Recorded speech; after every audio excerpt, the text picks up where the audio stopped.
Aumentare la percentuale di riapertura delle occlusioni coronariche per migliorare la qualità di vita dei soggetti cardiopatici e prevenire l'infarto. È una tecnica innovativa che rappresenta una sfida per il cardiologo interventista, messa a punto dal professor Masahiko Ochiai, uno dei massimi esponenti di emodinamica mondiale, che stamane ha operato presso l'ospedale San Giovanni di Dio di Agrigento, coordinando l'intervento col dottor Giuseppe Caramanno.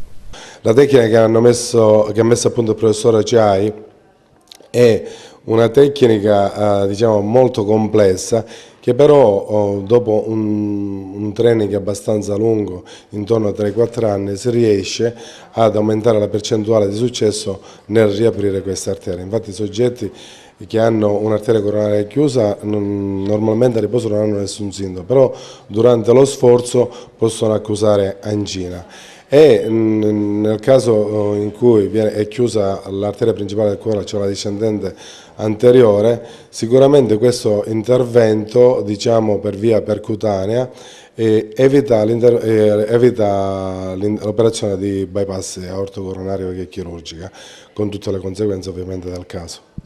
Due casi abbastanza complessi riguardanti due pazienti affetti da angina da sforzo, nei quali si è proceduto alla riapertura della coronaria destra occlusa da tanti anni, con la tecnica inventata ed ormai collaudata dai medici giapponesi. Si tratta di due pazienti tra l'altro abbastanza giovani che hanno problemi di angina da sforzo e gli interventi sono riusciti in maniera egregia.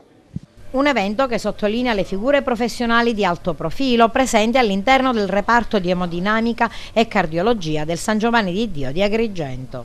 Un momento particolare per tutta la sanità di Agrigento, che è in netta crescita, in grande ripresa e che stiamo cercando di valorizzare. Oggi è un'iniziativa pregevolissima da parte del dottore Caramanno e di tutta la sua unità operativa, che segue a una serie di eventi, compreso quello che c'è stato ieri sulla parte analgesia, che contribuisce a una crescita professionale, a una risposta al diritto della salute della gente di questa provincia di notevole importanza.